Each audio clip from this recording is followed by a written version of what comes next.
Tanakh equals Old Testament. Don't confuse the Tanakh with the Talmud nor Kabbalah. These are both extra-biblical Jewish traditions.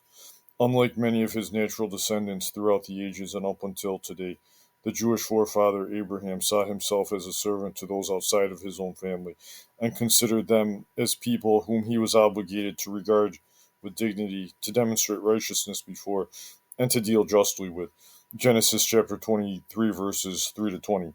The context is that Abraham's wife Sarah has died and he is seeking to acquire land in Canaan to bury her. Right as God reminded Israel through Moses of the special purpose he had for them, he also reminded them that he does not regard persons, meaning he does not show partiality, nor take bribes. And he commanded them here to love the stranger, with the clear implication that they should treat people like the Egyptians, the way that the Egyptians should have treated the Jews when the Jews were in Egypt. Deuteronomy chapter 10, verses 14 to 19. Behold, the heaven and the heaven of heavens is the Lord's thy God's, the earth also with all that therein is. Only the Lord had a delight in thy fathers to love them, and he chose their seed after them, even you above all people, as it is this day.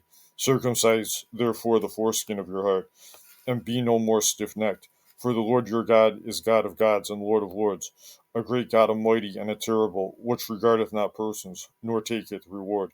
He doth execute the judgment of the fatherless and widow, and loveth the stranger, in giving him food and raiment, clothing. Love ye therefore the stranger, for ye were strangers in the land of Egypt.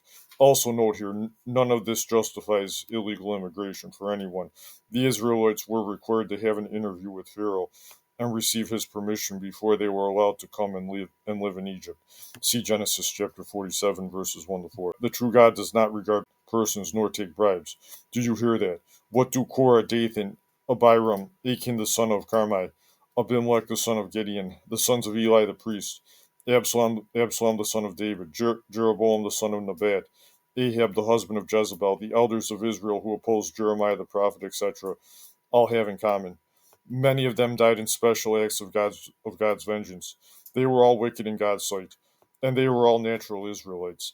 God even established among Jacob's, aka Israel's descendants who were even alive while Jacob still lived, that being a descendant of Jacob does absolutely nothing to spare one who does wickedly in God's eyes from his wrath and condemnation.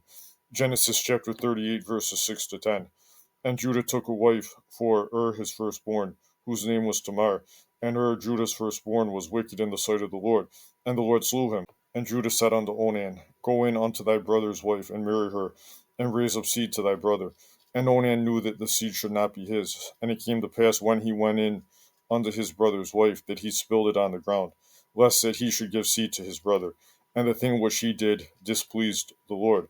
Wherefore he slew or killed him also, before Israel entered Canaan, referring to the entrance which was of God, their entrance under Joshua, who took over for Moses.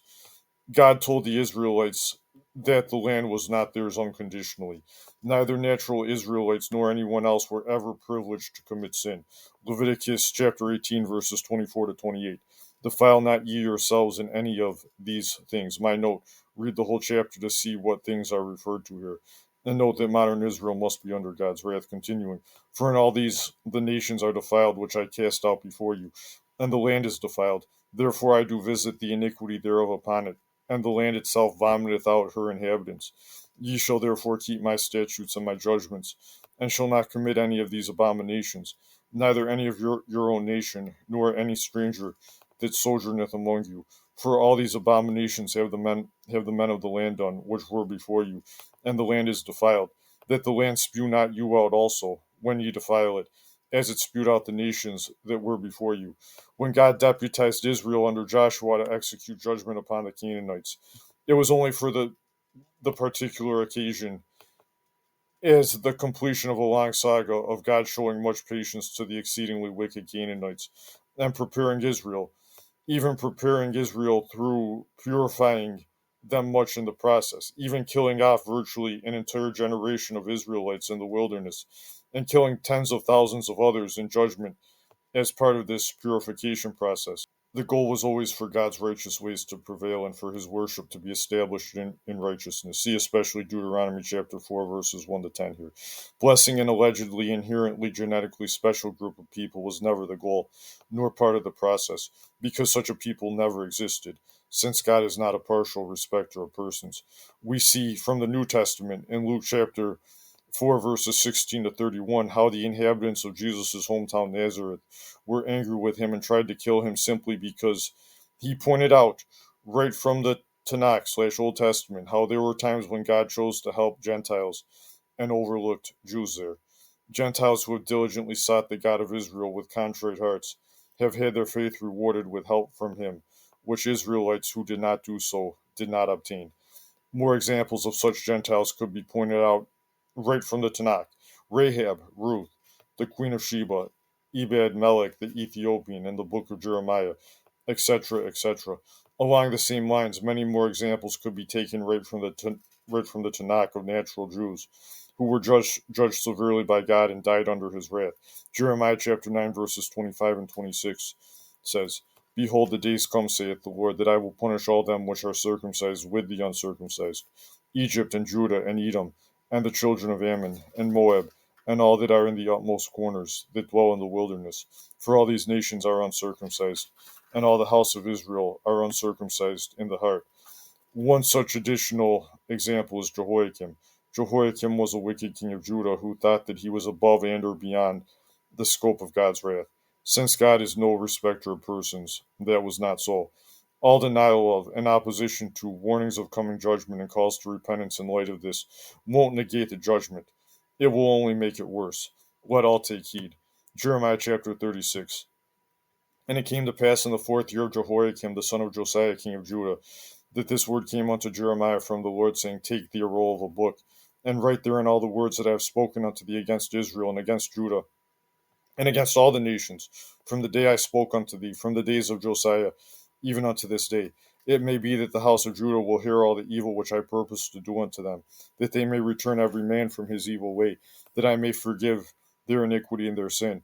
Then Jeremiah called Baruch the son of Neriah, and Baruch wrote from the mouth of Jeremiah all the words of the Lord which he had spoken unto him upon a roll of a book.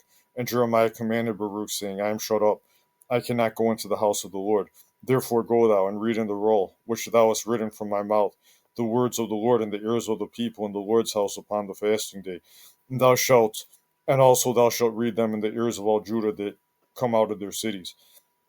It may be they will present their supplication before the Lord, and will return every one from his evil way. For great is the anger and the fury that the Lord hath pronounced against his people. And Baruch the son of Neriah did according to all that Jeremiah the prophet commanded him, reading in the book the words of the Lord in the Lord's house. And it came to pass in the 5th year of Jehoiakim the son of Josiah king of Judah, in the 9th month, that they proclaimed a fast before the Lord to all the people in Jerusalem, and to all the people that came from the cities of Judah unto Jerusalem. Then read Baruch in the book the words of Jeremiah in the house of the Lord in the chamber of Gemariah the son of Shaphan, the scribe in the higher court, at the entry of the new gate of the Lord's house, in the ears of all the people. When Micaiah the son of Gemariah the son of Shaphan had heard out of the book all the words of the Lord, then he went down into the king's house, into the scribe's chamber. And lo, all the princes sat there, even Elishama the scribe, and Deliah the son of Shemaiah, and Elnathan the son of Achbor, and Gemariah the son of Shaphan, and Zedekiah the son of Hananiah, and all the princes. Then Micaiah declared unto them all the words that he had heard, when Baruch read the book in the ears of the people. Therefore all the princes sent Jehudi the son of Nethaniah, the son of Shelemiah, the son of Cushai, unto Baruch, saying, Take in thine hand the roll wherein thou hast read in the ears of the people, and come. So Baruch the son of Neriah took the roll in his hand, and came unto them, and they said unto him, Sit down now, and read it in our ears. So Baruch read it in their ears. Now it came to pass, when they had heard all the words, they were afraid both one and another, and said unto Baruch, We will surely tell the king of all these words. And they asked Baruch, saying, Tell us now, how didst thou write all these words at his mouth? Then Baruch answered them, He pronounced all these words unto me with his mouth, and I wrote them with ink in the book. Then said the princes unto Baruch, Go hide thee, thou and Jeremiah, and let no man know where ye be.